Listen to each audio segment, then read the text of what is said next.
ರಾಜ್ಯ ಅವರನ್ನ, ರಾಜ್ಯ ಅಧ್ಯಕ್ಷರಾದಂತಹ ಶ್ರೀ ನಳಿನ್ ಕುಮಾರ್ ಕಟೀಲ್ ಅವರನ್ನ,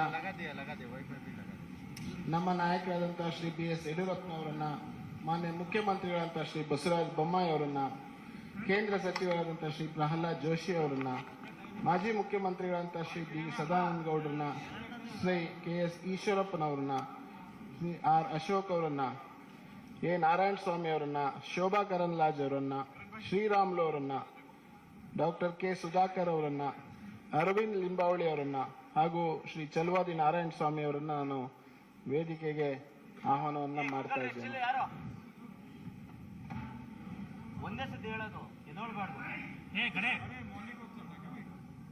ಎಲ್ಲರಿಗೂ ನಮಸ್ಕಾರ, ಶುಭೋದಯ. ಇವತ್ತಿನ ಭಾರತೀಯ ಜನತಾ ಪಾರ್ಟಿಯ ಪ್ರಜಾ ಪ್ರಣಾಳಿಕೆಯ ಬಿಡುಗಡೆಯ ಈ ಒಂದು ಸಂದರ್ಭದಲ್ಲಿ ವೇದಿಕೆ ಮೇಲಿರುವಂಥ ಎಲ್ಲ ಗಣ್ಯರನ್ನ ಹಾಗೂ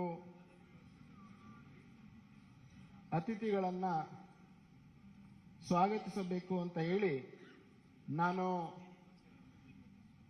ಪ್ರಣಾಳಿಕೆಯ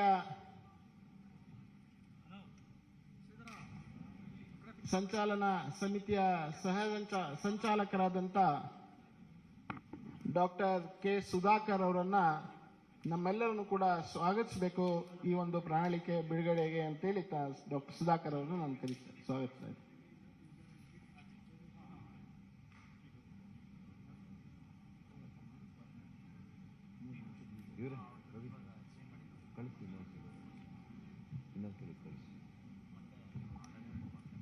ಎಲ್ಲರಿಗೂ ನಮಸ್ಕಾರ.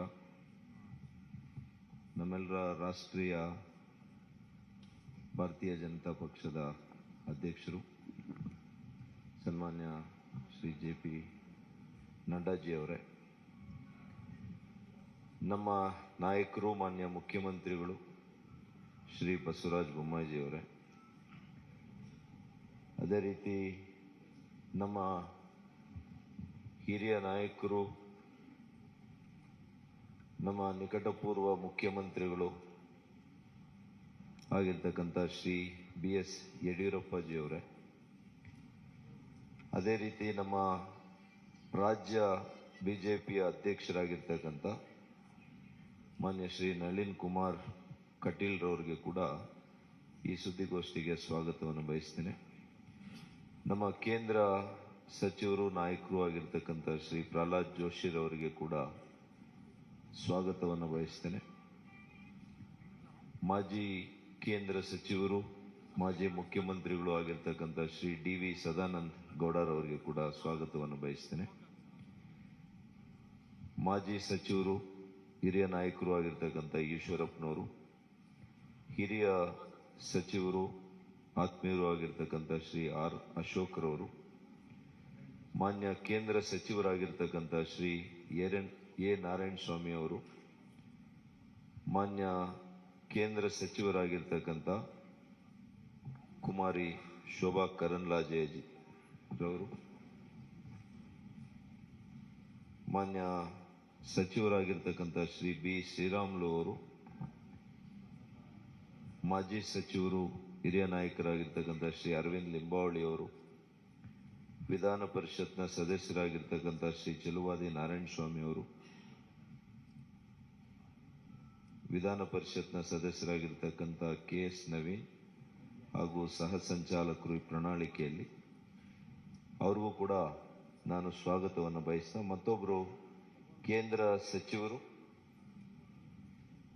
ಪ್ರಣಾಳಿಕೆಯಲ್ಲಿ ಬಹಳಷ್ಟು ನಮಗೆ ಸಹಕಾರವನ್ನು ನೀಡಿರ್ತಕ್ಕಂಥ ಶ್ರೀ ಭಗವಂತ್ ಖೂಬಾಜಿರವರಿಗೆ ಕೂಡ ವಿಶೇಷವಾಗಿರ್ತಕ್ಕಂಥ ಸ್ವಾಗತವನ್ನು ಬಯಸ್ತಾ, ಕೇಂದ್ರದಿಂದ ಬಂದಿರತಕ್ಕಂಥ ಅನೇಕ ಹಿರಿಯ ಮುಖಂಡರುಗಳು, ರಾಜ್ಯಸಭಾ ಸದಸ್ಯರುಗಳು, ಸಂಸದರು, ವಿವಿಧ ವಿಭಾಗಗಳ ಮುಖ್ಯಸ್ಥರು ಆಗಿರ್ತಕ್ಕಂಥ ಎಲ್ಲರಿಗೂ ಕೂಡ ಸ್ವಾಗತವನ್ನು ಬಯಸ್ತಾ, ಇವತ್ತು ಈ ಪ್ರಣಾಳಿಕೆ ಬಿಡುಗಡೆಯ ಒಂದು ಕ್ಷಣಗಣನೆ ಇರೋದ್ರಿಂದ ಇವತ್ತು ನಮ್ಮ ರಾಷ್ಟ್ರೀಯ ಅಧ್ಯಕ್ಷರು, ನಮ್ಮ ಮಾನ್ಯ ಮುಖ್ಯಮಂತ್ರಿಗಳು, ನಮ್ಮೆಲ್ಲ ನಾಯಕರುಗಳು ಕೂಡ ಇವತ್ತು ಬಿಡುಗಡೆ ಮಾಡೋರಿದ್ದಾರೆ. ಇವತ್ತು ತಾವೆಲ್ಲ ಕೂಡ ಈ ಸುದ್ದಿಗೋಷ್ಠಿಗೆ ಬಂದಿರೋದಕ್ಕೆ ಎಲ್ಲ ಮಾಧ್ಯಮ ಸ್ನೇಹಿತರಿಗೆ ನಾನು ವಿಶೇಷವಾಗಿರ್ತಕ್ಕಂಥ ಸ್ವಾಗತವನ್ನ, ಅಭಿನಂದನೆಗಳನ್ನು ಸಲ್ಲಿಸ್ತೇನೆ. ಅದೇ ರೀತಿ ಕಳೆದ ಕೆಲವು ತಿಂಗಳುಗಳಿಂದ ನಮ್ಮ ಪಕ್ಷ ಪ್ರಣಾಳಿಕೆಯನ್ನ ತಯಾರು ಮಾಡುವಾಗ ಇದು ನೈಜತೆಯಿಂದ ಕೂಡಿರಬೇಕು.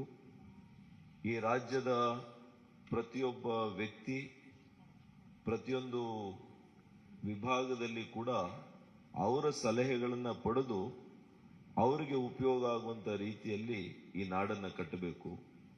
ನವ ಕರ್ನಾಟಕದಿಂದ ನವ ಭಾರತವನ್ನು ನಿರ್ಮಾಣ ಮಾಡುವಂಥ ಆಶಯದೊಂದಿಗೆ ನಮ್ಮ ಮಾನ್ಯ ಪ್ರಧಾನಮಂತ್ರಿಗಳು ನರೇಂದ್ರ ಮೋದಿ ಅವರು ಹೇಳಿರೋ ಹಾಗೆ ಇವತ್ತು ಈ ರಾಜ್ಯವನ್ನು, ಈ ನಾಡನ್ನು ಕಟ್ಟುವಾಗ ಮುಂದಿನ 25 ವರ್ಷಗಳ ದೃಷ್ಟಿಕೋನವನ್ನು ಇಟ್ಕೊಂಡು ಯುವಕರಿಗೆ ಸಬಲೀಕರಣದ ಮೂಲಕ, ಸಮಾಜದ ಸಬಲೀಕರಣದ ಮೂಲಕ ನಮ್ಮ ಆಡಳಿತವನ್ನು ನಾವು ನೀಡಿ ಅದರ ಮೂಲಕ ಸಂಪದ್ಭರಿತ ಕರ್ನಾಟಕ ಆಗಬೇಕು ಅನ್ನುವಂಥ ವಿಚಾರದಲ್ಲಿ ನಾವು ಈ ಪ್ರಣಾಳಿಕೆಯಲ್ಲಿ ಸಿದ್ಧ ಮಾಡಿದ್ದೇವೆ. 38 ವಿವಿಧ ಕ್ಷೇತ್ರಗಳಲ್ಲಿ ಸುಮಾರು 170 ವಿಧಾನಸಭಾ ಕ್ಷೇತ್ರಗಳಲ್ಲಿ ನಾವು ಸಲಹೆ ಸಂಗ್ರಹವನ್ನು ಮಾಡಿದ್ದೇವೆ. ನಮಗೆ ಆಶ್ಚರ್ಯ ಆಯಿತು. ಇವತ್ತು ಆನ್ಲೈನ್ನಲ್ಲಿ ವೆಬ್ಸೈಟ್ನ ಮೂಲಕ 29,306 ಸಲಹೆಗಳು ನಮಗೆ ಇಲ್ಲಿವರೆಗೂ ಕೂಡ ಬಂದಿದ್ದಾವೆ. ವಾಟ್ಸ್ಆ್ಯಪ್ ಮೂಲಕ ಬಂದಿದ್ದಾವೆ, ಮಿಸ್ಡ್ ಕಾಲ್ಸ್ ಮೂಲಕ ಬಂದಿದ್ದಾವೆ. ಒಟ್ಟು 6 ಲಕ್ಷ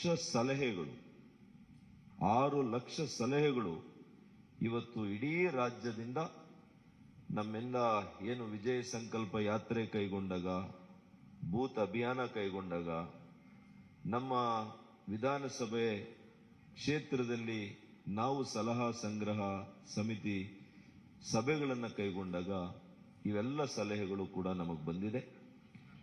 ನಾನು ಕೇಂದ್ರ ಸಚಿವರಿಗೆ, ಕೇಂದ್ರ ನಾಯಕರಿಗೆ ನಾನು ಈ ಸಂದರ್ಭದಲ್ಲಿ ಅಭಿನಂದನೆ ಸಲ್ಲಿಸ್ತೇನೆ. ಸುಮಾರು 17 ರಾಷ್ಟ್ರೀಯ ನಾಯಕರು ಕೂಡ ಈ ನಮ್ಮ ಪ್ರಣಾಳಿಕೆ ಸಿದ್ಧ ಮಾಡುವಂತ ಸಭೆಗಳಲ್ಲಿ ಅವರು ಭಾಗವಹಿಸಿದ್ರು.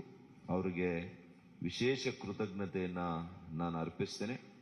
ಅದೇ ರೀತಿ ಆಯಾ ವಿಷಯ ತಜ್ಞರು, ವಿಶೇಷವಾಗಿರ್ತಕ್ಕಂತಹ ಪರಿಣಿತರು, ಇವ್ರ ಕಡೆಯಿಂದ ಕೂಡ ನಾವು ಚರ್ಚೆ ಮಾಡಿ ಸುಮಾರು 900 ಸಲಹೆಗಳು ಅವ್ರ ಕಡೆಯಿಂದ ಕೂಡ ಬಂದಿದ್ದಾವೆ. ಮತ್ತು ಅದರ ಜೊತೆಗೆ 50 ಸೆಕ್ಟೋರಲ್ ಎಕ್ಸ್ಪರ್ಟ್ಸ್ ಅಂತ ಇದ್ರು. ಅವ್ರ ಕಡೆಯಿಂದ ಕೂಡ ನಾವು ಅವರವರ ಕ್ಷೇತ್ರದಲ್ಲಿ ಯಾವ ರೀತಿ ನಮ್ಮ ರಾಜ್ಯಕ್ಕೆ ಒಳಿತಾಗುತ್ತೆ, ಅದು ರೈತರಿಗೆ, ಕೂಲಿ ಕಾರ್ಮಿಕರಿಗೆ, ಬಡವರಿಗೆ, ಇವತ್ತು ಮಕ್ಕಳ ಆರೋಗ್ಯ ವಿಚಾರದಲ್ಲಿ, ಪ್ರತಿಯೊಂದು ಕ್ಷೇತ್ರದಲ್ಲಿ ಕೂಡ ಯಾವ ರೀತಿ ನಾವು ಬದಲಾವಣೆಯನ್ನು ತರಬಹುದು, ಯಾವ ರೀತಿ ಈ ರಾಜ್ಯದ ಪ್ರಗತಿಯನ್ನ ಮತ್ತಷ್ಟು ಉತ್ತುಂಗಕ್ಕೆ ತೆಗೆದುಕೊಂಡು ಹೋಗ್ಬೋದು ಅನ್ನುವಂಥ ನಿಟ್ಟಿನಲ್ಲಿ ವಿಚಾರ ಮಾಡಿ, ಬೇರೆ ಪಕ್ಷಗಳ ರೀತಿಯಲ್ಲಿ ಸುಳ್ಳು ಭರವಸೆಗಳನ್ನು ಕೊಡದೆ, ಇವತ್ತು ಬಿಜೆಪಿಯ ಭರವಸೆ ಮಾನ್ಯ ನರೇಂದ್ರ ಮೋದಿಯವರು ಕಳೆದ 9 ವರ್ಷಗಳು ನಿರಂತರವಾಗಿ ಏನು ಕಾರ್ಯಕ್ರಮಗಳು ಕೊಟ್ಟಿದ್ದಾರೆ, ಈಗಾಗಲೇ ಈ ಎಲ್ಲ ಕಾರ್ಯಕ್ರಮಗಳು ಜನರ ಮನೆ ಬಳಿಗೆ ಇವತ್ತು ತಲುಪಿದೆ. ಅದೇ ಇವತ್ತು ಜನರು ನಮ್ಮ ಮೇಲಿಟ್ಟಿರ್ತಕ್ಕಂಥ ವಿಶ್ವಾಸ. ಹಾಗಾಗಿ ನಮ್ಮ ಭರವಸೆಯಲ್ಲಿ ಅವರಿಗೆ ವಿಶ್ವಾಸ ಇದೆ. ಬೇರೆ ಪಕ್ಷಗಳು ಈ ರೀತಿಯ ಭರವಸೆಗಳನ್ನ ಬೇರೆ ರಾಜ್ಯಗಳಲ್ಲಿ 13 ರಾಜ್ಯಗಳಲ್ಲಿ ಕೊಟ್ಟಿದ್ದಾರೆ. ಆದರೆ ಆ ಪಕ್ಷಗಳನ್ನ ಆ ರಾಜ್ಯಗಳಲ್ಲಿ ತಿರಸ್ಕಾರ ಮಾಡಿದ್ದಾರೆ. ಯಾಕೆ ಅಂದ್ರೆ ಅವರುಗಳ ಮೇಲಾಗ್ಲಿ, ಅವರ ಭರವಸೆಗಳ ಮೇಲಾಗ್ಲಿ ಯಾವುದೇ ಇವತ್ತು ವಿಶ್ವಾಸ ಜನರಿಗೆ ಈ ದೇಶದಲ್ಲಿಲ್ಲ. ಯಾವ ರಾಜ್ಯಗಳಲ್ಲಿ ಅವರು ಆಡಳಿತಕ್ಕೆ ಬಂದಿದ್ದಾರೆ, ಉದಾಹರಣೆಗೆ ರಾಜಸ್ಥಾನ, ಮಧ್ಯಪ್ರದೇಶ, ಸ್ವಲ್ಪ ದಿನ ಮಹಾರಾಷ್ಟ್ರದಲ್ಲಿ, ಅಲ್ಲಿ ಅವರು ಕೊಟ್ಟಂತ 5 ವರ್ಷಗಳ ಹಿಂದೆ ಕೊಟ್ಟಂತ ಭರವಸೆಗಳಲ್ಲಿ ಒಂದು ಭರವಸೆ ಕೂಡ ಅದು ಈಡೇರಿಸಲಿಕ್ಕೆ ಅವ್ರ ಕೈಲಿ ಆಗಿಲ್ಲ. ಹಾಗಾಗಿ ಅವರು ಜನರ ದಿಕ್ಕನ್ನು ತಪ್ಪಿಸುವಂತ ಕೆಲಸ ಅವರು ಮಾಡಿರೋದ್ರಿಂದ ಇವತ್ತು ಜನರು ಅವರನ್ನ ಯಾರು ಕೂಡ ವಿಶ್ವಾಸಕ್ಕೆ ತೆಗೆದುಕೊಳ್ಳುವಂತ ಪ್ರಶ್ನೆ ಇಲ್ಲ. ಇವತ್ತು ನಾವು ಆರೋಗ್ಯಯುಕ್ತ ನಾಡನ್ನ ಮಾಡಬೇಕು, ಸಂಪತ್ ಭರಿತ ನಾಡನ್ನ ಮಾಡಬೇಕು, ಯುವಕರಿಗೆ ಅವ್ರ ಕಾಲ ಮೇಲೆ ನಿಂತು ಆರ್ಥಿಕ ಚೈತನ್ಯ ಸಬಲೀಕರಣ ಮಾಡಬೇಕು, ಮಹಿಳೆಯರನ್ನ ಮುಖ್ಯ ವಾಹಿನಿಗೆ ತರಬೇಕು ಮತ್ತು ದಯನೀಯ ಸ್ಥಿತಿಯಲ್ಲಿರ್ತಕ್ಕಂತಹ ವಯೋವೃದ್ಧರು, ಇವತ್ತು ಅಂಗವಿಕಲರು ಮತ್ತು ಇವತ್ತು ವಿಧವೆಯರು, ಇವರಿಗೆ ವಿಶೇಷವಾಗಿರ್ತಕ್ಕಂಥ ಉತ್ತೇಜನವನ್ನ ಇವತ್ತು ನಮ್ಮ ರಾಷ್ಟ್ರೀಯ ನಾಯಕರು, ನಮ್ಮ ಅಧ್ಯಕ್ಷರು, ಮಾನ್ಯ ಮುಖ್ಯಮಂತ್ರಿಗಳು ಏನೆಲ್ಲ ಇವತ್ತು ಘೋಷಣೆಯನ್ನ ಮಾಡ್ತಾರೆ, ಇದು ನೈಜತೆಯಿಂದ ಕೂಡಿರ್ತಕ್ಕಂಥದ್ದು. ನಮ್ಮ ಆರ್ಥಿಕ ಸ್ಥಿತಿಗತಿಗಳನ್ನ ಅರ್ತಿರ್ತಕ್ಕಂಥ ಮಾನ್ಯ ಮುಖ್ಯಮಂತ್ರಿಗಳು ಇದನ್ನ ವಿಶೇಷವಾಗಿ ಗಮನವನ್ನು ಇಟ್ಟು ಕಾರ್ಯಕ್ರಮವನ್ನು ರೂಪಿಸಿದ್ದಾರೆ. ಇವತ್ತು ಮಹಿಳೆಯರಿಗೆ ಏನಿವತ್ತು ಸಿಲಿಂಡರ್ ಬೆಲೆ ಇರ್ಬೋದು, ಅದಕ್ಕೆ ಯಾವ ರೀತಿ ಅದನ್ನ ಇವತ್ತು ಮಾಡಬೇಕು ಪ್ರಣಾಳಿಕೆ ಅನ್ನುವಂಥದ್ದನ್ನ ಇದೆಲ್ಲವನ್ನು ಕೂಡ ನಾವು ಉದ್ದೇಶ ಮಾಡಿ ನಾವು ಮಾಡಿದ್ದೇವೆ. ಈಗ ಕ್ಷಣಗಣೆಯಲ್ಲಿ ತಕ್ಷಣ ನಮ್ಮ ರಾಷ್ಟ್ರೀಯ ಅಧ್ಯಕ್ಷರು ಪ್ರಣಾಳಿಕೆಯ ಮುಖ್ಯ ಅಂಶಗಳನ್ನು ಇವತ್ತು ಘೋಷಣೆ ಮಾಡ್ತಾರೆ, ಮಾನ್ಯ ಮುಖ್ಯಮಂತ್ರಿಗಳು ಘೋಷಣೆ ಮಾಡ್ತಾರೆ. ನಾನು ಈ ಪ್ರಣಾಳಿಕೆ ಸಿದ್ಧತೆ ಮಾಡೋದ್ರಲ್ಲಿ ನನ್ನ ಸಹ ಸಂಚಾಲಕರು, ನಮ್ಮ ಸಚಿವರು, ನಮ್ಮೆಲ್ಲ ಕೆಲವು ಕ್ಷೇತ್ರದ ಪರಿಣಿತರು ಕೂಡ ವಿವಿಧ ಪ್ರಕೋಷ್ಠಗಳಲ್ಲಿ ಕೆಲಸ ಮಾಡಿ ಅನುಭವ ಇರತಕ್ಕಂಥವರು ನನ್ನ ಜೊತೆ ಸುಮಾರು 16 ಜನ ಇದ್ರು. ಅವ್ರಿಗೆಲ್ರಿಗೂ ಕೂಡ ನಾನು ವಿಶೇಷವಾಗಿರ್ತಕ್ಕಂಥ ಕೃತಜ್ಞತೆಯನ್ನ, ಅಭಿನಂದನೆಯನ್ನ ಸಲ್ಲಿಸ್ತೇನೆ. ಮತ್ತು ನಮ್ಮ ಎಲ್ಲ ಹಿರಿಯ ನಾಯಕರು ನಮಗೆ ಮಾರ್ಗದರ್ಶನ, ಸಲಹೆ, ಸೂಚನೆಯನ್ನ ಕೊಟ್ಟು ಇವತ್ತು ಈ ರಾಜ್ಯದ ಪ್ರಣಾಳಿಕೆ, ಭಾರತೀಯ ಜನತಾ ಪಕ್ಷದ ಪ್ರಣಾಳಿಕೆ ಮುಂದೆ ಈ ರಾಜ್ಯವನ್ನ ಕಟ್ಟುವಂತಹ ಒಂದು ಅದ್ಭುತವಾಗಿರ್ತಕ್ಕಂಥ ಪ್ರಣಾಳಿಕೆ ಆಗುತ್ತೆ. ನಾವು ಭಗವದ್ಗೀತೆಯನ್ನ ಎಷ್ಟು ಭಕ್ತಿಯಿಂದ ಇವತ್ತು ನಾವು ನೋಡ್ತೇವೆ, ಅಷ್ಟೇ ಭಕ್ತಿಯಿಂದ ಇವತ್ತು ನಮ್ಮ ಪ್ರಣಾಳಿಕೆಯನ್ನ ನಾವು ಇವತ್ತು ಕಂಡುಕೊಳ್ತೀವಿ ಅಂತ ಹೇಳಿ ಇವತ್ತು ನನ್ನ ಮಾತನ್ನು ಮುಗಿಸ್ತೀನಿ. ನಮಸ್ಕಾರ.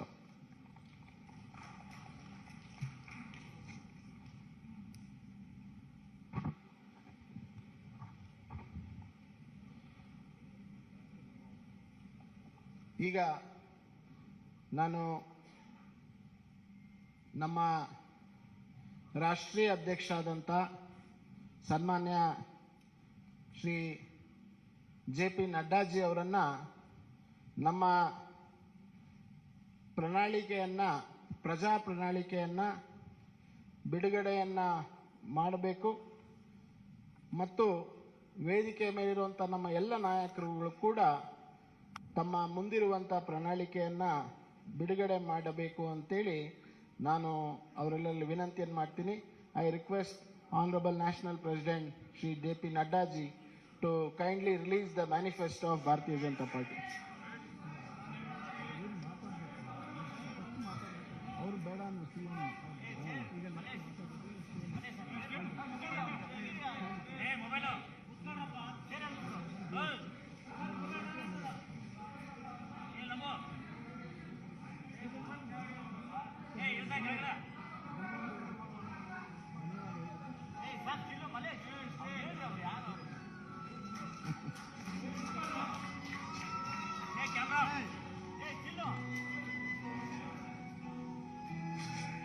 ಸರಿ ಸರ್.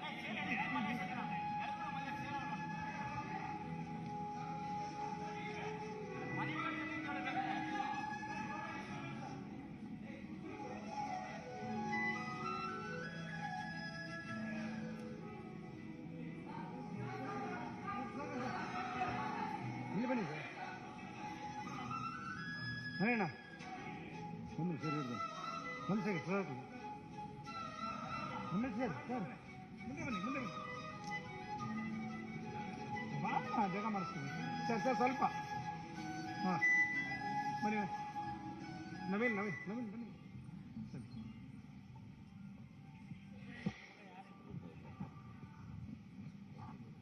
ಪ್ರಣಾಳಿಕೆಯ ಬಿಡುಗಡೆಯನ್ನು ಮಾಡಿದಂಥ ಎಲ್ಲ ನಮ್ಮ ನಾಯಕರಿಗೆ, ಮಾನ್ಯ ರಾಷ್ಟ್ರೀಯ ಅಧ್ಯಕ್ಷರಿಗೆ ಧನ್ಯವಾದಗಳನ್ನು ತಿಳಿಸ್ತಾ, ಈಗ ತಮ್ಮೆಲ್ಲರೂ ಉದ್ದೇಶಿಸಿ ಮಾನ್ಯ ಮುಖ್ಯಮಂತ್ರಿಗಳಾದಂಥ ಶ್ರೀ ಬಸವರಾಜ ಬೊಮ್ಮಾಯಿ ಅವರು ಉದ್ದೇಶಿಸಿ ಮಾತನಾಡಬೇಕು ಅಂತೇಳಿ ವಿನಂತಿಯನ್ನು ಮಾಡ್ತೇನೆ.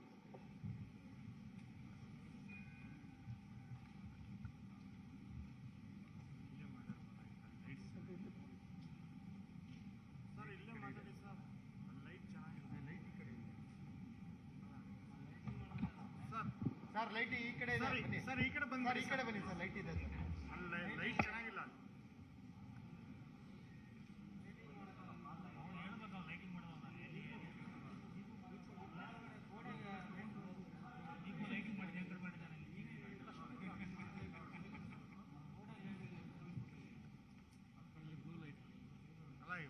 ಲೈಟ್ ಆದ್ರೂ ಇದೆಯಲ್ಲ ಅಟ್ಲೀಸ್ಟ್. ನಮ್ಮೆಲ್ಲರ ನಾಯಕರು, ರಾಷ್ಟ್ರೀಯ ಭಾರತೀಯ ಜನತಾ ಪಕ್ಷದ ಅಧ್ಯಕ್ಷರಾದಂಥ ಸನ್ಮಾನ್ಯ ಶ್ರೀ JP ನಡ್ಡಾಜಿ ಅವರೇ, ರಾಜ್ಯದ ಭಾರತೀಯ ಜನತಾ ಪಕ್ಷದ ಅಧ್ಯಕ್ಷರಾದಂಥ ನಳಿನ್ ಕುಮಾರ್ ಕಟೀಲ್ ಅವರೇ, ನಮ್ಮೆಲ್ಲರ ಹಿರಿಯ ನೆಚ್ಚಿನ ನಾಯಕರಾದಂಥ ಶ್ರೀ BS ಯಡಿಯೂರಪ್ಪಜಿ ಅವರೇ, ಹಾಗೂ ಮಾಜಿ ಮುಖ್ಯಮಂತ್ರಿಗಳಾದಂಥ ಸದಾನಂದಗೌಡಜಿ ಅವರೇ, ಹಾಗೂ ನಮ್ಮ ಕ್ಯಾಂಪೇನ್ ಕಮಿಟಿಯ ಅಧ್ಯಕ್ಷರಾದಂಥ ಶ್ರೀಮತಿ ಶೋಭಾ ಕರಂದ್ಲಾಜೆ ಅವರೇ, ಅಶೋಕ್ ಅವರೇ, ಮತ್ತು ಈ ಪ್ರಣಾಳಿಕೆಯ ಸಮಿತಿಯ ಸಂಚಾಲಕರಾಗಿ ಕೆಲಸ ಮಾಡಿದಂಥ ಡಾಕ್ಟರ್ ಸುಧಾಕರ್ ಅವರೇ, ವೇದಿಕೆ ಮೇಲೆ ಇರುವಂಥ ಎಲ್ಲ ಹಿರಿಯ ನಾಯಕರೇ, ಇಲ್ಲಿ ಅಪಾರ ಸಂಖ್ಯೆಯಲ್ಲಿ ನೆರೆದಿರುವಂಥ ನನ್ನ ಮಾಧ್ಯಮದ ಸ್ನೇಹಿತರು, ಭಾರತೀಯ ಜನತಾ ಪಕ್ಷ the party with the difference. ಈ ಹಿನ್ನೆಲೆಯಲ್ಲಿ ಇಡೀ ರಾಷ್ಟ್ರದ ಆಡಳಿತ ಚುಕ್ಕಾಣಿ ಹಿಡಿದಿರುವಂಥ ಒಂದು ಪಕ್ಷ, ರಾಜ್ಯದಲ್ಲಿ ಆಡಳಿತ ಮಾಡುತ್ತಿರುವಂಥ ಒಂದು ಪಕ್ಷ,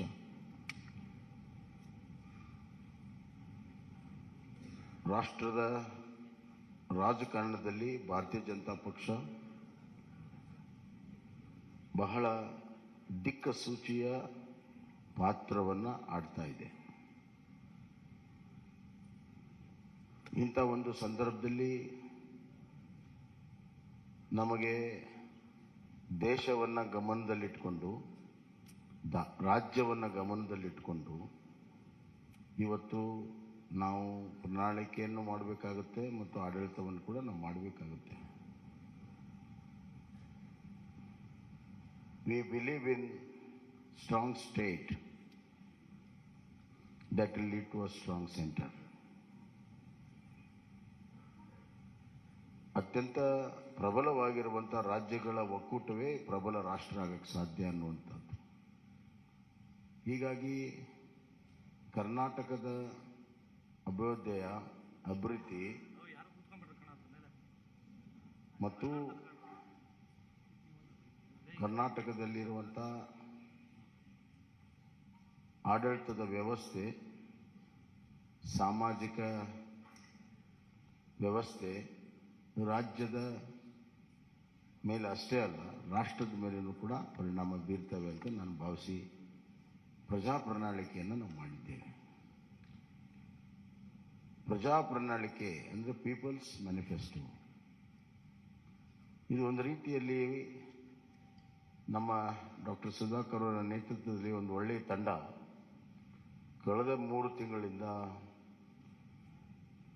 ಬೇರೆ ಬೇರೆ ಹಂತದಲ್ಲಿ ಸಾಮಾನ್ಯ ಜನರಿಂದ ಹಿಡಿದು ಪರಿಣಿತರವರೆಗೂ ಎಲ್ಲರ ಅಭಿಪ್ರಾಯವನ್ನು ಪಡ್ಕೊಂಡು ಆನ್ಲೈನ್ ಲಕ್ಷಾಂತರ ಜನರಿಗೆ ಅಭಿಪ್ರಾಯ ಕೊಡೋದಕ್ಕೆ ಅವಕಾಶಗಳನ್ನು ಮಾಡಿಕೊಟ್ಟು ಜನರ ಭಾವನೆ, ಜನರ ಧ್ವನಿ ಇದರಲ್ಲಿ ಅಳವಡಿಸಿ ಇದು ನಿಜವಾಗ್ಲೂ ಕೂಡ ಪ್ರಜಾ ಪ್ರಣಾಳಿಕೆಯಾಗಿ ಹೊರಹೊಮ್ಮಿದೆ ಅಂತ ನಾನು ಭಾವಿಸಿದ್ದೇನೆ.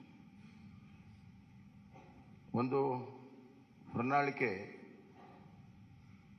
ಇದೊಂದು ರಾಜ್ಯ ಸರ್ಕಾರಕ್ಕೆ ಮುಂದೆ ನಡೆಯುವಂಥ ದಾರಿ ಮತ್ತು ದಿಕ್ಕನ್ನು ತೋರಿಸುವಂಥದ್ದು. ಈ ಮಧ್ಯೆ ಹಲವಾರು ಪ್ರಮುಖ ಘಟನೆಗಳು ನಡೆದಾಗ ಅದರ ತಕ್ಕ ಹಾಗೆ ಆಡಳಿತವನ್ನು ಕೂಡ ನಾವು ಮಾಡಬೇಕಾಗ್ತದೆ. ಉದಾಹರಣೆಗೆ ಕಳೆದ ಬಾರಿ 2018ರ ಚುನಾವಣೆ ಪೂರ್ವದ ಪ್ರಣಾಳಿಕೆಯ ಸಂದರ್ಭದಲ್ಲಿ ಯಾರು ಕೂಡ ಕೋವಿಡನ್ನು ನಿರೀಕ್ಷೆ ಮಾಡಿರಲಿಲ್ಲ. ಸುಮಾರು 2 ವರ್ಷ ಕೋವಿಡಿನ ನಿರ್ವಹಣೆ, ಆರ್ಥಿಕ ಕುಸಿತ,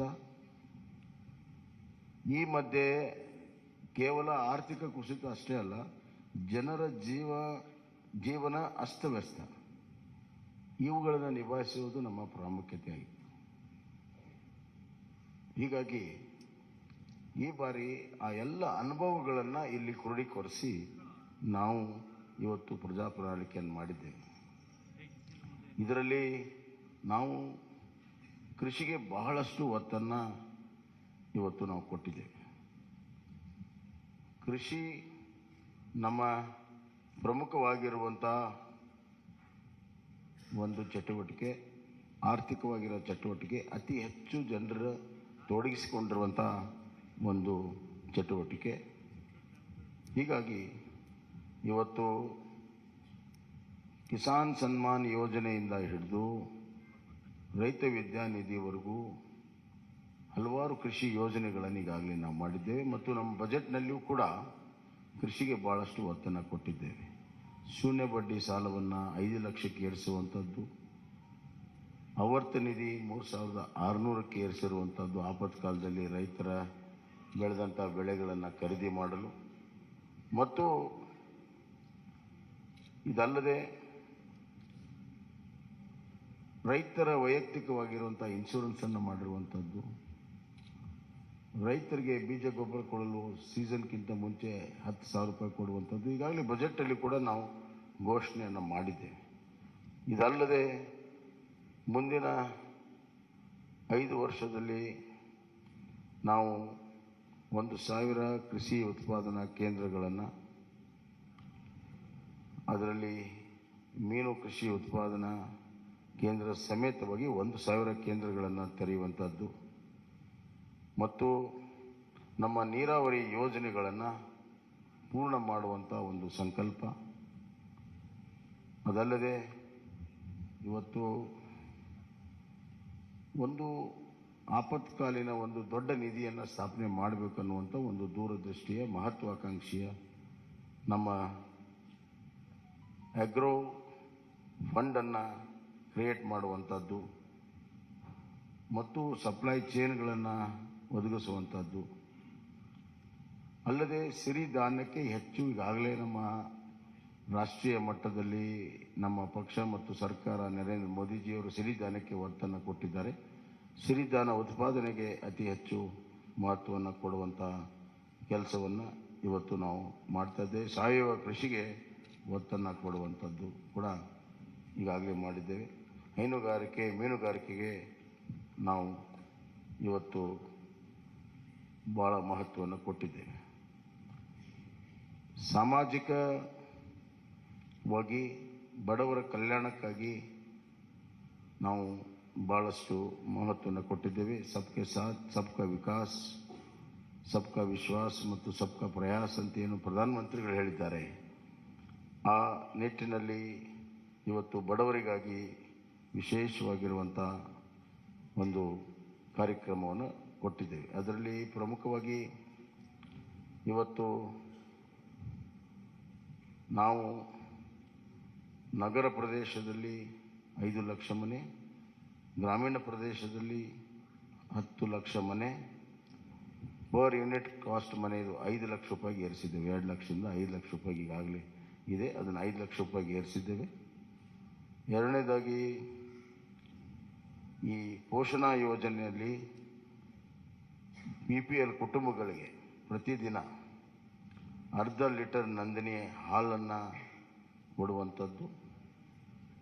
ಇದು 5 kg ಅಕ್ಕಿ ಏನು ಕೊಡ್ತಾ ಇದ್ದೇವೆ, ಅದರ ಜೊತೆಗೆ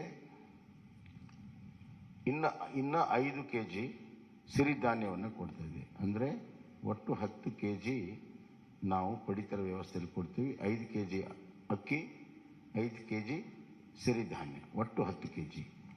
ಅದರ ಜೊತೆಗೆ ಇವತ್ತು ನಾವು ಪೋಷಣ ಇದರಲ್ಲಿ ಅರ್ಧ ಲೀಟರ್ ನಂದಿನಿ ಹಾಲನ್ನು ಪ್ರತಿ BPL ಕುಟುಂಬಕ್ಕೆ ಪ್ರತಿ ದಿವಸ ಕೊಡುವಂಥ ವ್ಯವಸ್ಥೆಯನ್ನು ನಾವು ಮಾಡ್ತೇವೆ. ಮತ್ತು ಇದು ಅನ್ನ ಮತ್ತು ಸಿರಿಧಾನ್ಯ ಒಳಗೊಂಡಿರುವಂಥ ಪಡಿತರ ಕಿಟ್ ಇರ್ತದೆ. ಆರೋಗ್ಯಕರವಾದಂಥ ಆಹಾರ ಕೊಡೋದು ಬಹಳ ಮುಖ್ಯ. ಇಲ್ಲಿ ಘೋಷಣೆ ಅಥವಾ ಚುನಾವಣೆಗೋಸ್ಕರ ಘೋಷಣೆ ಮಾಡುವಂಥದ್ದಿಲ್ಲ. ನಾವು ಅದಕ್ಕೆ ಪೈಪೋಟಿ ಇಲ್ಲ. ಸಮತೋಲನದ ಆಹಾರ ಕೊಡೋ ಸಲುವಾಗಿ ಈ ಒಂದು ಕೆಲಸ ಕಾರ್ಯಗಳನ್ನು ನಾವು ಮಾಡಿದ್ದೇವೆ ಅನ್ನುವಂಥ ಮಾತನ್ನು ನಾನು ಹೇಳಕ್ಕೆ ಇಚ್ಛೆಪಡ್ತೇನೆ. ಮತ್ತು ಪ್ರತಿ ಮನೆಗೆ 5 ಲಕ್ಷ ರೂಪಾಯಿ ನೆಟ್ ಕಾಸ್ಟ್ ಈಗಾಗಲೇ ಹೇಳಿದ್ದೀನಿ. ಆರೋಗ್ಯದಲ್ಲಿ ನಾವು ಆಯುಷ್ಮಾನ್ ಭಾರತ ಕರ್ನಾಟಕ ಯೋಜನೆ ಅಡಿಯಲ್ಲಿ ಪ್ರತಿ BPL ಕುಟುಂಬಕ್ಕೆ ವರ್ಷಕ್ಕೆ 10 ಲಕ್ಷ ಪ್ರತಿ BPL ಕುಟುಂಬಕ್ಕೆ ವಿಮಾ ಮೊತ್ತವನ್ನು 5 ಲಕ್ಷದಿಂದ ಹೆಚ್ಚಿಸುತ್ತೇವೆ. ಈಗಾಗಲೇ ಆಯುಷ್ಮಾನ್ ಕಾರ್ಡ್ನಲ್ಲಿ 5 ಲಕ್ಷ ರೂಪಾಯಿ ಇದೆ, ಲಿಮಿಟು 5 ಲಕ್ಷ ರೂಪಾಯಿ ಇದೆ ಇನ್ಶೂರೆನ್ಸ್ದು. ಅದನ್ನು 10 ಲಕ್ಷ ರೂಪಾಯಿಗೆ ನಾವು ಏರಿಸ್ತಾ ಇದ್ದೇವೆ. ಅಂದರೆ ನಮ್ಮ ಕರ್ನಾಟಕ ಸರ್ಕಾರ ಅದಕ್ಕೆ 5 ಲಕ್ಷ ರೂಪಾಯಿ ಅಷ್ಟು ಇನ್ಶೂರೆನ್ಸ್ಗೆ ಮೊತ್ತವನ್ನು ಕೊಡ್ತೀವಿ ಅಂತ. ಹೀಗೆ ಹಲವಾರು ಯೋಜನೆಗಳನ್ನು ಇವತ್ತು ನಾವು ಮಾಡಿದ್ದೇವೆ. ಹಿರಿಯ ನಾಗರಿಕರಿಗೆ ಆರೋಗ್ಯ ತಪಾಸಣೆ ಮಾಡುವಂಥದ್ದು, ಮಿಷನ್ ಸ್ವಾಸ್ಥ್ಯ ಕರ್ನಾಟಕ ಮತ್ತು ಎಲ್ಲ ತಾಲೂಕುಗಳಲ್ಲಿ ಕಿಮೋಥೆರಪಿ ಡಯಾಲಿಸಿಸ್ ಸೇವೆ ಸಿಗುವಂಥದ್ದು ಈಗೆಲ್ಲ ತಾಲೂಕಿನಲ್ಲಿಲ್ಲ. ಬರುವಂಥ ದಿನಗಳಲ್ಲಿ ಕಿಮೋಥೆರಪಿ ಮತ್ತು ಡಯಾಲಿಸಿಸ್ ಮಾಡುವಂಥದ್ದು. ಶಿಕ್ಷಣಕ್ಕೆ ಭಾಳಷ್ಟು ಒತ್ತನ್ನು ನಾವು ಕೊಟ್ಟಿದ್ದೇವೆ. NEP ಈಗಾಗಲೇ ಕರ್ನಾಟಕ ಮೊದಲನೇ ರಾಜ್ಯ ಇದೆ ಅದನ್ನು ಅಳವಡಿಸಿರುವಂಥದ್ದು. NEP ಇದರಲ್ಲಿ ನಾವು ಶಿಕ್ಷಣಕ್ಕೆ GSDPಯ 6ರಷ್ಟು ನಮ್ಮ ಅನುದಾನ ಬರುವಂಥ ದಿನಗಳಲ್ಲಿ ಇರ್ತದೆ ಅನ್ನುವಂಥ ಮಾತನ್ನು ಈ ಸಂದರ್ಭದಲ್ಲಿ ಹೇಳಕ್ಕೆ ಇಚ್ಛೆಪಡ್ತೇನೆ. ಎಲ್ಲ ವಿವರಗಳು ಇಲ್ಲಿ ಪ್ರಕಟವಾಗಿದ್ದಾವೆ, ಎಲ್ಲವನ್ನು ನಾನೇ ಹೇಳಬೇಕಂತಿಲ್ಲ. ಆದರೆ ಇದು ಜನರಿಂದ ಜನರಿಗೋಸ್ಕರ ಜನಪರವಾಗಿರುವಂಥ ಪ್ರಜಾಪ್ರಣಾಳಿಕೆಯನ್ನು ನಾವು ಮಾಡಿದ್ದೇವೆ. ಬರುವಂಥ ದಿನಗಳಲ್ಲಿ ಕಲ್ಯಾಣ ಕರ್ನಾಟಕ ಆಗಬೇಕಾದ್ರೆ ಒಂದು ಕುಟುಂಬ ಶಿಕ್ಷಣ, ಆರೋಗ್ಯ, ಉದ್ಯೋಗ, ಸಂತೋಷವಾಗಿರುವಂಥ ಗಮನದಲ್ಲಿಟ್ಟುಕೊಂಡು ಹಲವಾರು ಯೋಜನೆಗಳನ್ನು ಮಾಡಿದ್ದೇವೆ. ಇದರ ಜೊತೆಗೆ ಆರ್ಥಿಕವಾಗಿ ಎಕನಾಮಿಕಲಿ ಕರ್ನಾಟಕವನ್ನು ಒಂದು ವೈಬ್ರೆಂಟ್ ಸ್ಟೇಟ್ ಮಾಡಬೇಕನ್ನುವಂಥದ್ದು ಕೂಡ ನಾವು ತೀರ್ಮಾನ ಮಾಡಿದ್ದೇವೆ. ಪ್ರಧಾನಮಂತ್ರಿಗಳ $1 trillion $5 trillion $1 trillion contribution Karnataka ಮಾಡಬೇಕನ್ನುವಂಥ ಗುರಿಯಿಂದ ಅದರಲ್ಲಿ ಇಂಡಸ್ಟ್ರಿಯಲೈಸೇಷನ್ನು ಮತ್ತು IT, BT ಎಲ್ಲ ಸೆಕ್ಟರಲ್ಲೂ ಕೂಡ ನಾವು ಹೆಚ್ಚಿನ ಒಂದು ಪ್ರೋತ್ಸಾಹ ಕೊಡುವಂಥದ್ದು ಕೂಡ ನಾವು ಮಾಡಿದ್ದೇವೆ. So economical infrastructure, social infrastructure and taking care of the vulnerable section, SC, ST, poor people, women, youth, hige, and ultimately the farmer is a very important factor in this growth engine. 1% growth in agriculture leads to 4% growth in manufacturing and 10% in service sector. We believe in it and we have worked out this. ಆದ್ದರಿಂದ ಇದೊಂದು ಪ್ರಜಾಪ್ರಣಾಳಿಕೆ ಜನ ಸ್ವೀಕಾರ ಮಾಡ್ತಾರೆ, BJPಗೆ ಬೆಂಬಲವನ್ನು ಕೊಡ್ತಾರೆ, ಮತ್ತೆ BJPಗೆ ಸರ್ಕಾರ ಮಾಡುವಂಥ ಅವಕಾಶವನ್ನು ಕರ್ನಾಟಕದಲ್ಲಿ ಸಂಪೂರ್ಣ ಬಹುಮತದಿಂದ ಕೊಡ್ತಾರೆ ಅಂತ ವಿಶ್ವಾಸವನ್ನು ವ್ಯಕ್ತಪಡಿಸಿ ನನ್ನ ಮಾತನ್ನು ಮುಗಿಸ್ತೇನೆ. ಸನ್ಮಾನ್ಯ ಮುಖ್ಯಮಂತ್ರಿಗೆ ಧನ್ಯವಾದಗಳನ್ನು ಹೇಳ್ತಾ ಈಗ ನಮ್ಮೆಲ್ಲರೂ ಉದ್ದೇಶಿಸಿ ಸನ್ಮಾನ್ಯ BS ಯಡಿಯೂರಪ್ಪಾಜಿ ಅವರು ನಮ್ಮೆಲ್ಲರೂ ಉದ್ದೇಶಿಸಿ ಮಾತನಾಡಬೇಕು ಅಂತ ನಾವು ವಿನಂತಿ ಅವರೇ.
ಸನ್ಮಾನ್ಯ ರಾಷ್ಟ್ರೀಯ ಅಧ್ಯಕ್ಷರಾದಂಥ JP ನಡ್ಡಾಜಿಯವರೇ, ಮಾನ್ಯ ನಳಿನ್ ಕುಮಾರ್ ಕಟೀಲ್ ಅವರೇ, ಪ್ರಹ್ಲಾದ್ ಜೋಶಿ ಅವರೇ, ಆರ್ ಅಶೋಕ್ ಅವರೇ, ಮಾನ್ಯ ಸುಧಾಕರ್ ಅವರೇ, ಶೋಭಾ ಕರಂದ್ಲಾಜೆ ಅವರೇ, ಅರವಿಂದ್ ಲಿಂಬಾವಣಿ ಅವರೇ, ಭಗವಂತ್ ಕೋಬಾ ಅವರೇ, ಚೆಲುವಾದಿ ನಾರಾಯಣ ಸ್ವಾಮಿ ಅವರೇ, ಎಲ್ಲ ಮಾಧ್ಯಮದ ಮಿತ್ರರೇ, ಬಹುಶಃ ಈಗಾಗಲೇ ಮುಖ್ಯಮಂತ್ರಿಗಳು ತಿಳಿಸಿದಂತೆ ಅತ್ಯಂತ ಒಳ್ಳೆಯ ಒಂದು ಬಿಜೆಪಿ ಪ್ರಜಾ ಪ್ರಣಾಳಿಕೆಯನ್ನು ಇವತ್ತು ಬಿಡುಗಡೆ ಮಾಡಿದ್ದೇವೆ. ಎಲ್ಲ ವರ್ಗದ ಜನರಿಗೆ ಅನುಕೂಲ ಆಗೋ ರೀತಿಯಲ್ಲಿ ರೈತರ, ಮಹಿಳೆಯರ ಸಬಲೀಕರಣವನ್ನು ಕಣ್ಮುಂದೆ ಇಟ್ಕೊಂಡು ಈ ಬಡ್ಜೆಟನ್ನು, ಈ ಒಂದು ಪ್ರಜಾ ಪ್ರಣಾಳಿಕೆಯನ್ನು ಬಿಡುಗಡೆ ಮಾಡಿದ್ದೇವೆ. ರಾಜ್ಯದ ಉದ್ದಗಲಕ್ಕೆ ಇದರ ಮಾಹಿತಿಯನ್ನು ತಿಳಿಸೋದ್ರ ಮೂಲಕ ಮತ್ತೊಮ್ಮೆ ಕರ್ನಾಟಕದಲ್ಲಿ ಬಿಜೆಪಿ 125-130 ಸೀಟನ್ನು ಗೆದ್ದು ಸರ್ಕಾರವನ್ನು ರಚನೆ ಮಾಡುವಂಥದ್ದು ನಿಶ್ಚಿತ. ಆ ದಿಕ್ಕಿನಲ್ಲಿ ಈ ಬಿಜೆಪಿ ಪ್ರಜಾ ಪ್ರಣಾಳಿಕೆ ತುಂಬ ಅನುಕೂಲಕರವಾಗಿದೆ. ಇದೆಲ್ಲವನ್ನು ಜನರಿಗೆ ಮನವರಿಕೆ ಮಾಡುವಂಥ ದೊಡ್ಡ ಜವಾಬ್ದಾರಿ ನಮ್ಮ ಕಾರ್ಯಕರ್ತರ ಮೇಲಿದೆ. ಅದನ್ನು ಮಾಡಿ ಈ ಬಾರಿ ದೊಡ್ಡ ಒಂದು ಅಂತರದಲ್ಲಿ ನಾವು ಬಿಜೆಪಿಯನ್ನು ಗೆಲ್ಲಿಸಿ, ನಾನು ಹೇಳ್ತಾ ಇರ್ತೇನೆ ಯಾವಾಗಲೂ, ಸೂರ್ಯಚಂದ್ರ ಇರೋದೆಷ್ಟು ಸತ್ಯನೋ ಅಷ್ಟೇ ಸತ್ಯ. ಬಿಜೆಪಿ ಮತ್ತೊಮ್ಮೆ ಕರ್ನಾಟಕದಲ್ಲಿ 125-130 ಸೀಟನ್ನು ಗೆದ್ದು ಅಧಿಕಾರಕ್ಕೆ ಬರುವಂಥದ್ದು ನಿಶ್ಚಿತ. ಅದಕ್ಕೆ ಪೂರಕವಾದಂಥ ಬಿಜೆಪಿ ಪ್ರಜಾ ಪ್ರಣಾಳಿಕೆಯನ್ನು ಜನ ಸ್ವಾಗತ ಮಾಡ್ತಾರೆ. ಎಲ್ಲ ವರ್ಗದ ಜನರ ಕಣ್ಮುಂದೆ ಇಟ್ಕೊಂಡು ಈ ಪ್ರಣಾಳಿಕೆಯನ್ನು ಬಿಡುಗಡೆ ಮಾಡಿದ್ದೇವೆ. ಇದನ್ನು ಜನ ಸ್ವೀಕಾರ ಮಾಡ್ತಾರೆ ಅಂತ ಹೇಳೋ ವಿಶ್ವಾಸ ನನಗಿದೆ. ರಾಜ್ಯದ ಉದ್ದಗಲಕ್ಕೆ ಈ ಪ್ರವಾಸ ಮಾಡುವಂಥ ಸಂದರ್ಭದಲ್ಲಿ ಇಲ್ಲಿರುವಂಥ ನಮ್ಮ ಪ್ರಣಾಳಿಕೆಯ ಪ್ರಮುಖ ವಿಷಯಗಳನ್ನು ಜನರಿಗೆ ಮನವರಿಕೆ ಮಾಡುವಂಥ ಪ್ರಯತ್ನವನ್ನು ಮಾಡ್ತೇವೆ. ಧನ್ಯವಾದ. ನಮಸ್ಕಾರ.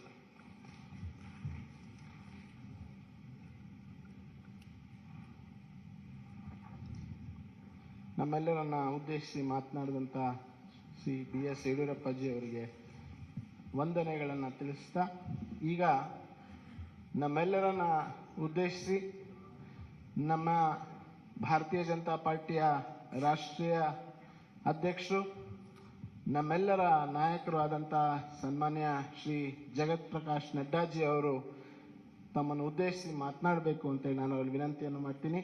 I now humbly request our beloved national president Shri Jagat Prakash Nadda ji to kindly address the media on the release of our Praja Pranalike.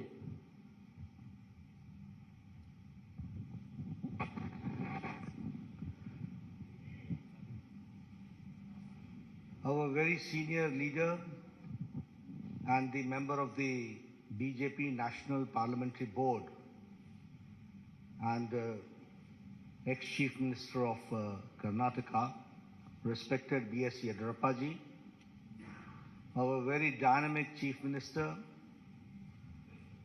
who is leading the state, Shri Basavaraj Bommai ji, our very active and people and workers friendly President Shri Nalin Katil ji, our Minister in the central government and my colleague in the Lok Sabha, Shri Prahlad Joshi ji, my senior colleague, ex-Chief Minister and an ex-Minister in the Government of India, Shri Sadanand Gauraji, Minister in the Government of India and the Chairman of the Campaign Committee, Kumari Shobha Karnlajeji, Shri Ashwat Narayan Swamiji, Shri Bhagwat Kuvaji,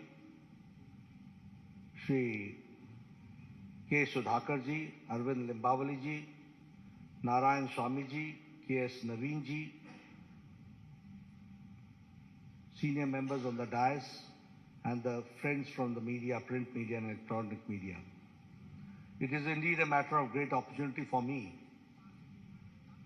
A few minutes back, I got the opportunity to release the manifesto of the Bharatiya Janata Party for the ensuing elections in Karnataka. First of all, as my colleague Sudhakarji said, that this manifesto has not been formulated, drafted, or the content has not been created in any air-conditioned room.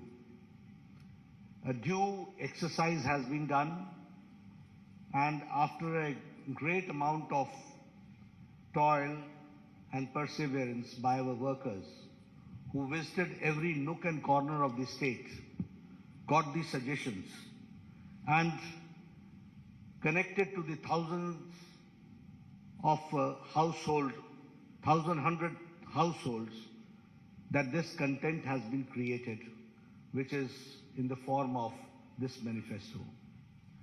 Here I would also like to remind you that when Yediyurappa ji took over and later on Mr. Bommai continued, and when the baton was handed over to him, I can say that the Bharatiya Janata Party government converted the calamity into an opportunity. The pandemic of COVID-19, the floods, all that was converted into an opportunity. And if I speak in Hindi, I'll say, आपदा को अवसर में बदलने का काम येदियुरप्पा जी और बोम्मई जी ने किया. And because of that, we can say that now Karnataka is reaching a 1 trillion economy that we have to understand. One thing more I would like to say here is about the 6 years of the Indian National Congress misrule, where the good work done by Bharatiya Janata Party was a great setback because of the reverse gear government of Siddaramaiah, which ruled the state. We should also remember that during Siddaramaiah's regime, it was the looting of the natural resources, it was letting the criminal and antisocial elements run amok, and appeasing a certain section of the society only to consolidate their vote bank and playing the politics of vote bank. When I talk about the reverse gear government, we remember 2014 to 2019, where all the good policies of Prime Minister Modi's government was brought to halt in Karnataka. And that was a black day when the Karnataka saw. Here I would like to explain in detail also, because you will say that I'm giving a very passing, sweeping statement. But it is not a passing, sweeping statement. I would like to give you and quantify my contention which I am saying. And when I say so, I will say tab or ab. Then and now, we have to understand the difference. And utilizing the opportunity, I would like to make it very clear that when Prime Minister Modi had asked about the Pradhan Mantri Kisan Samman Nidhi, where the people of Karnataka were to get the benefit of it, the Siddaramaiah government sent the names, and the number of the names of the Kisan and the farmer was on record 1717. This is called halting the development. This is called using the brakes and becoming an obstacle between the people and the government of India for the good policies which is being pursued by Prime Minister Modi. And here I would like to also suggest you that now, when Yediyurappa ji came to the power, and later on the baton was handed over to Mr. Bommai, 15,000 crores have been spent for 54 lakh farmers, where 6,000 is being given in Pradhan Mantri Kisan Samman Nidhi, and 4,000 is given as a top-up by Bommai government, by Yediyurappa government, and 10,000 rupees is given to 54 lakh farmers of Karnataka. This is a classic example of double engine government. If I talk about Yashasvi scheme, which was started by my very senior leader, whom we are very proud of, Mr. Yediyurappa, that Yashasvi scheme was scrapped by Congress party. And in 2018, the insurance scheme was scrapped and it was only revived by the Bharatiya Janata Party government, and it ensured a registration of 32 lakh farmers. So we have to understand, what do we mean by double engine? If we have got double engine, there is a trouble engine. We are there for development, they are for the reverse gear. We are there to give the pace to the development. They are there to put brakes to the development. That we have to understand. If I talk about the Bhagya Lakshmi Yojana, it was for a secure future of the girl child, and giving 3,000 rupees annual fixed deposit in their name. Almost 3 lakh beneficiaries, women were there, 3 lakh children were there. And when the Congress government came, that is the Siddaramaia's most anti-people government came, then the Bhagya Lakshmi scheme was reduced to 65,000. And when again Yediyurappa ji came to power and Bommai ji came to power, now I am happy to share with you that almost 3 lakh children are insured under Bhagya Lakshmi Yojana. This change has taken place. If I talk about foreign direct investment, I am happy to share with you. When I say that it's a 1 trillion economy Karnataka is reaching, I would also like to share that Karnataka is now, under the leadership of Yediyurappa ji and Bommai ji, is now where the foreign direct investment is, Karnataka is number 1 in foreign direct investment. And in Congress regime, it was 1,75,000 lakh crores, and now it is 3,21,000 lakh crores. That we have to understand. If I talk about the average irrigation budget, it was 11,600 crore during Congress regime, and now it is 21,201 crore, which is an increase of 80%. That we have to understand. If I talk about the establishment of health and wellness centers, I was the health minister at that point of time when Siddaramaiah was the chief minister. And with a lot of push by the government of India and by the support of government of India, the Congress regime could only open 548 health and wellness centers were operationalized. But under Bommai ji's regime, health and wellness centers has reached the number of 8,618. This is the pace of the government in the health sector that we have to understand. During Congress regime, there was a breakdown of law and order, and the PFI was given a free hand to terrorize people, and you will be astonished to know that Bengaluru became the second most unsafe city for women in India. And that was the time when Mr. Siddaramaiah withdrew 175 criminal cases against PFI, Popular Front of India.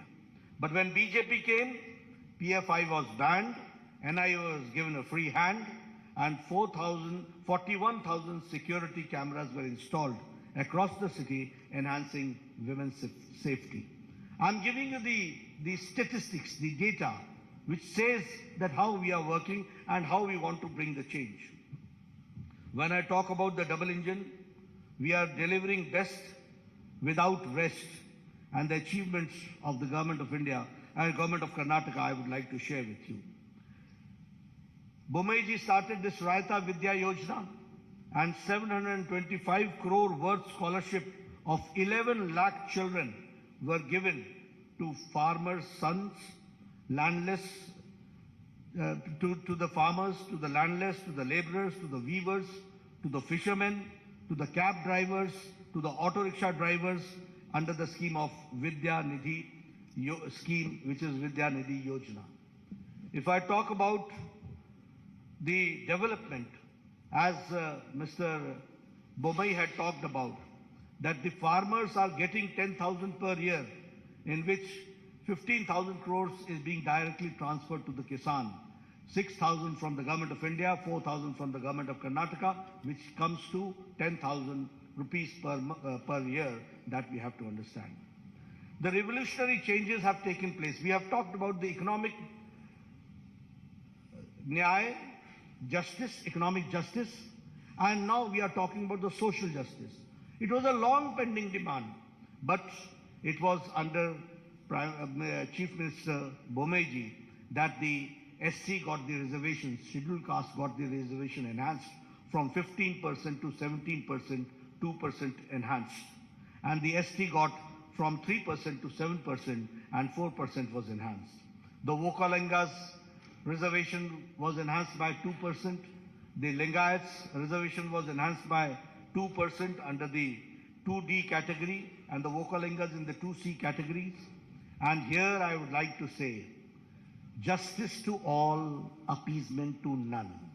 And so the unconstitutional reservation given to minorities was repealed. This we have to understand. And the double engine government delivered justice to the long pending issues. I'm talking about the long pending issues, which no government had the audacity to even touch these issues. They ignored it once for all. But when BJP government came, we tried to resolve, and the Upper Bhadra lift irrigation project, which was allocated the first installment of 5,300 crores and by the union budget. And the same way, Kalasa Banduri project, the state budget gave 1,000 crores. And if I talk about the Upper Krishna phase 3, 5,000 crores were given and were allocated. The same way, expedited the Bengaluru suburban railway pending for 40 years, for 4 decades, and 15,000 crores for it was allocated. The same way, the long pending 3,526 unrecorded Lambani Tandas and Kurba Hatis were declared as new revenue villages, and they were given the Hak Patras, which we call as the Haku Patras, and 1,75,000 beneficiaries have benefited out of it. This I'm talking how the long pending, long standing demands have been meted out, that I'm sharing with you. The same way, the 5,000 crore rupees were given to KKRDB in the state budget in this year 2023-24 for formed Kittur Kannada Development Authority. And after Modi government introduced the national education policy in 2020, I would like to share with you that the Karnataka government and the education department, in implementing the national education policy, is number one. That we have to understand. The same way, 1 IIT, 4 medical colleges, 7 medical universities, and 2 triple ITs have also been established in the state of Karnataka. If I talk about the Arogyakara Karnataka, the best state in the country, by establishing 8,618 health and wellness centers. 270 sanctioned Namma clinics have started functioning, including 108 in the Bengaluru itself. If I talk about, which Bommai ji also talked about, is about the 1,38,000 Ayushman Bharat Arogya Karnataka have been issued. Here you see the Ayushman Bharat and the Arogya Karnataka, both together have taken care of the common man, that we have to understand, and 37 lakh poor people have availed this facility.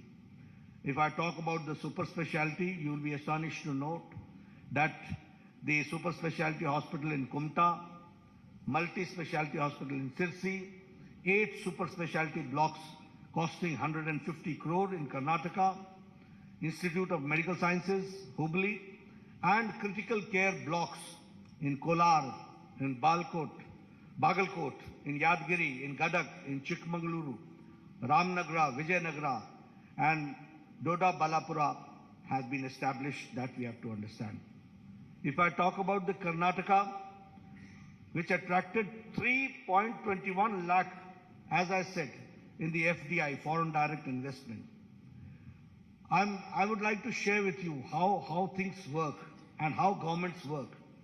It was in 2008 that the Shimoga airport, the foundation stone was laid.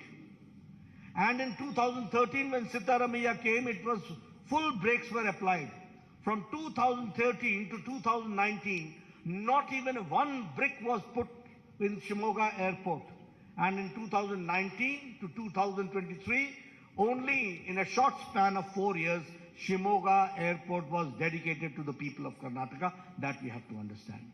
If I talk about the airports, certainly I would like to share with you that the Kalaburgi airport is operational, and now 6 airports are being constructed. The same way, Tumkur, Chitradurga, Davangere railway line, Bagalkot, Kudachi and Gadag-Vadi railway line are expedited. Historic increase in railway budget has been 9 times. That we have to again understand the development part has taken place. The Vande Bharat train, which started in South India from Mysuru, Bangalore to Chennai, is again a very classical example of the development of modern India and the connectivity which we are certainly going to witness, which we have certainly witnessed. We have also, I would like to share here, that we have talked about infrastructure, we have talked about health, we have talked about education, we have talked about social justice, we have talked about economic development, but here we have also taken care of historic steps to protect and revive the glorious culture of Karnataka and the Kannadigas. And for that, Anti-Cow Slaughter Act was passed in 2021. Anti-conversion law was passed in 2022.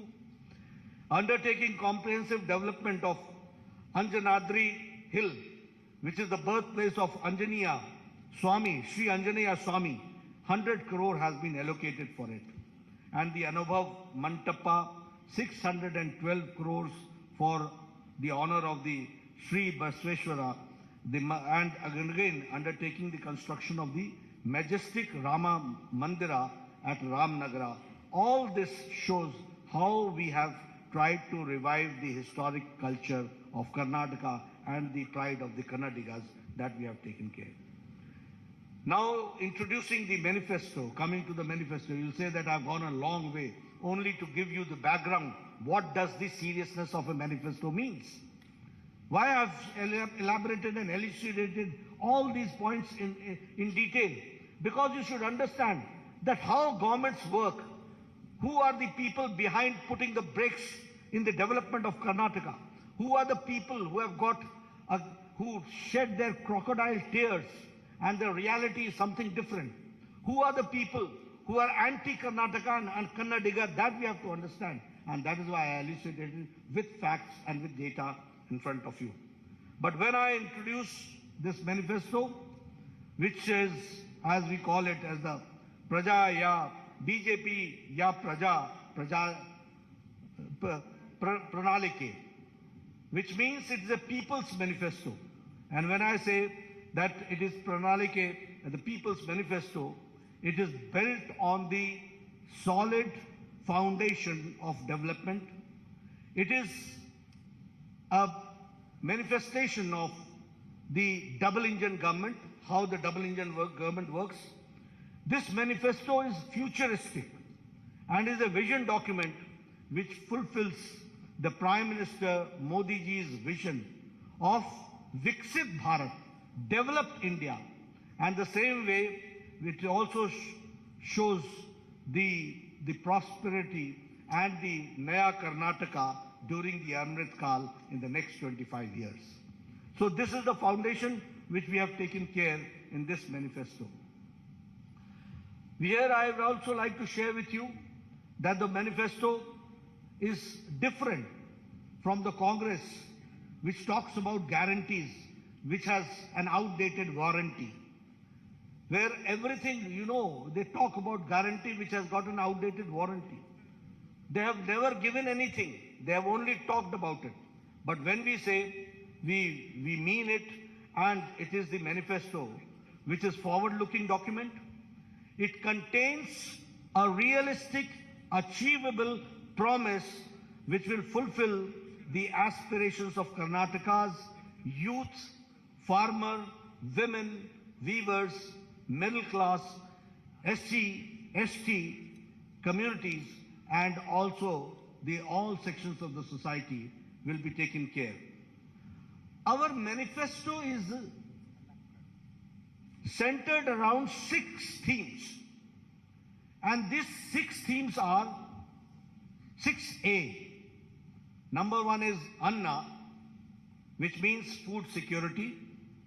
Number 2 is Akshara, which means quality education. Arogya, which means affordable and accessible health care. Adaya, which means assured income support.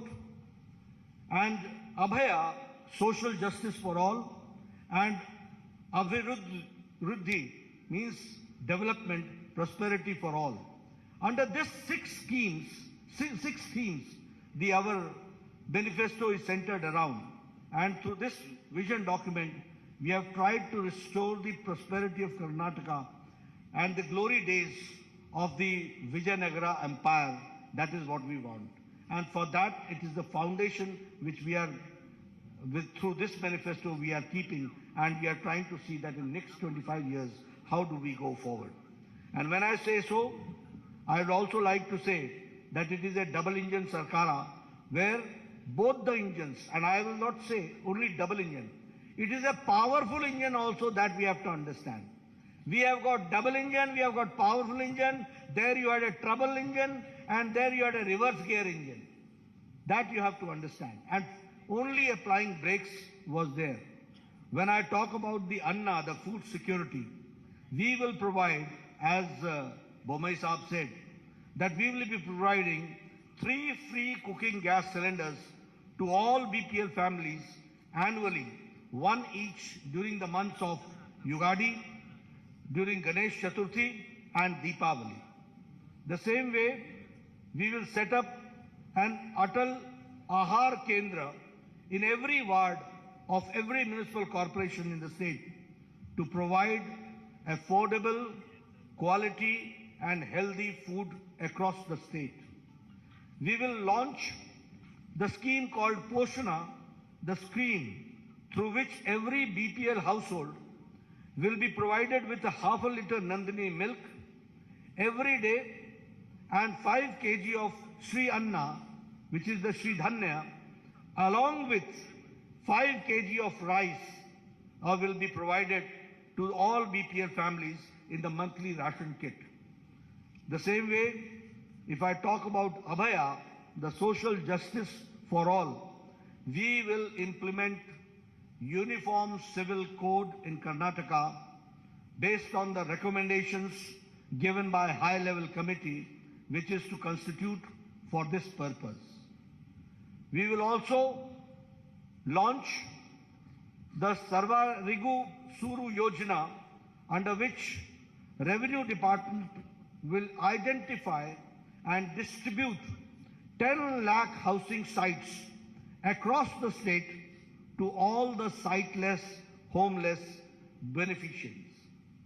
We will also launch the Onake Obava Samajik Nyaya Nidhi, a scheme through which we will provide a matching grant, a deposit of 10,000 on 5-year fixed deposit made under the scheme for women of SC and ST households.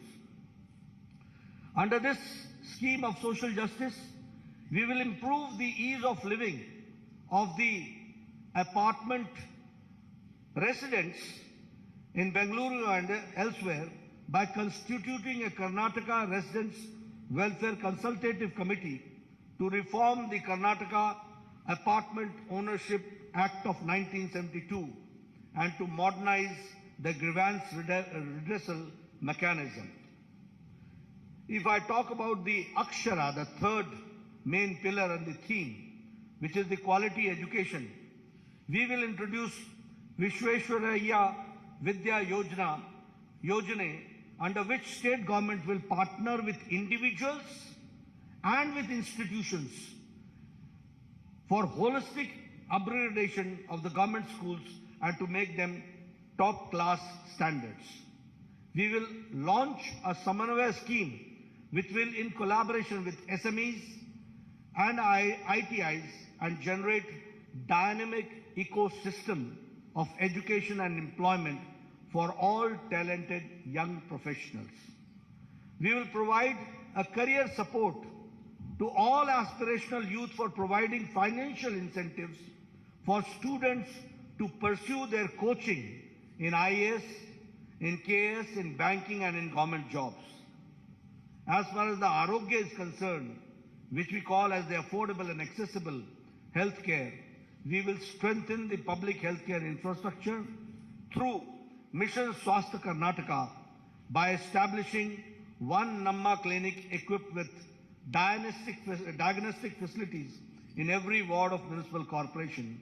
Additionally, we will provide a free and annual master health checkup for senior citizens.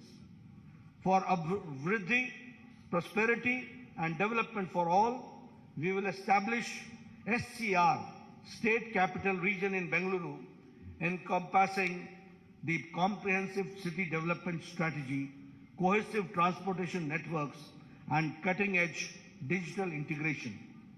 Transform Karnataka into a premier hub.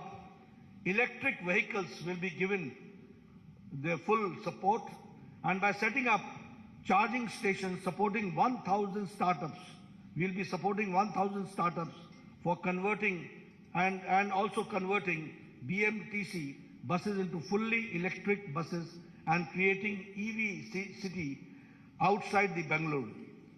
We will set up 30,000 crore for K Agriculture Fund to establish micro cold storage facilities, agro processing units in all Gram Panchayats, undertake modernization and digitization of APMCs, accelerate farm mechanization, establish 5 new agro-industry clusters and 3 new food processing parks supported by 1,000 strong FPOs. As far as the Adaya is concerned, assured income support, we will allocate 1,500 crore to develop Kalyan Circuit, Banwasi Circuit, Parshurama Circuit, Kaveri Circuit and Gangapura Corridor to transform Karnataka into India's most favored tourist destination.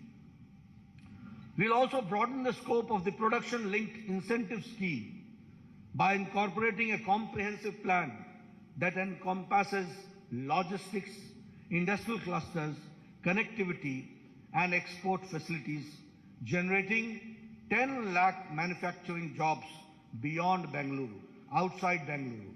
I'm not talking about Bangalore, but outside in the rural areas that we are going to do.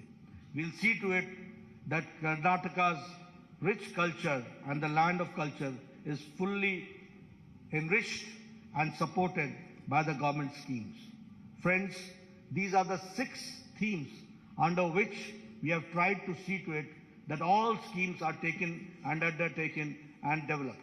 I would also like to share with you that we will be undertaking the Jan Sevaks program, where we will be appointing 10 youths across 5,000 Gram Panchayats, 5 youth at every ward in corporations, in youth for every ward in city municipal corporations, and in municipalities for effective implementation of state and central scheme programs. That is what we are going to do. So friends, I have tried to be comprehensive, and under the 6 themes, I have tried to see to it what we'll do for the income generation, what we'll do for social justice, what we'll do for education, what we'll do for health, and what we'll do for the common man to come forward and to empower the common man and the women. That we have tried to share with you. The manifesto's details are there. Later on, you will go through it, and your questions are we'll take. Thank you very much for giving me a patient hearing.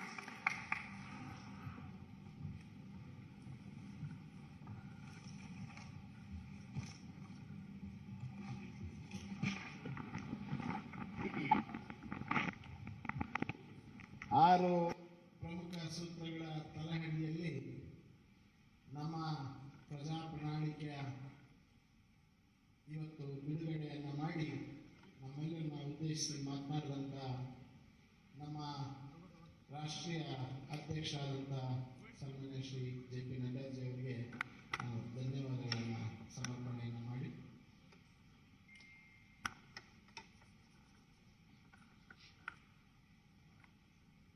ಈಗ 2 ಪ್ರಶ್ನೆಗಳನ್ನು ಕೇಳೋದಕ್ಕೆ ಈಗ ಅವಕಾಶ ರಾಷ್ಟ್ರೀಯ ಅಧ್ಯಕ್ಷ ಜೊತೆಗೆ. ತದನಂತರ ಒಂದು ಪೂರ್ಣ ಪ್ರಮಾಣದ ಪತ್ರಿಕಾಗೋಷ್ಠಿಯನ್ನ ಡಾಕ್ಟರ್ ಸುಧಾಕರ್ ಅವರು, ಶೋಭಾ ಕರಂದ್ಲಾಜೆ ಅವರು, ನಾರಾಯಣ ಸ್ವಾಮಿ ಅವರು, ಭಗವಂತ ಖೂಬಾ ಅವರು ನಡೆಸಿ ತಮ್ಮೆಲ್ಲರ ಪ್ರಶ್ನೆಗಳಿಗೆ ಉತ್ತರವನ್ನು ಕೊಡಲಿದ್ದಾರೆ. ರಾಷ್ಟ್ರೀಯ ಅಧ್ಯಕ್ಷರ ಮುಂದಿನ ಕಾರ್ಯಕ್ರಮಕ್ಕೆ ತೆರಳುವ ಸಮಯ ಲಭ್ಯವಾದ ಕಾರಣಕ್ಕೋಸ್ಕರ 2 ಪ್ರಶ್ನೆಗಳನ್ನು ನಾನು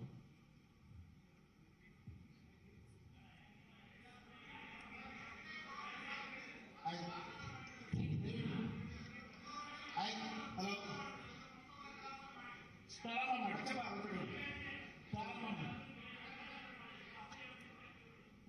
ಪ್ರಾರಂಭ ಮಾಡಿ ದಯವಿಟ್ಟು ಕ್ಷಮಿಸಿ ಪ್ರಾರಂಭ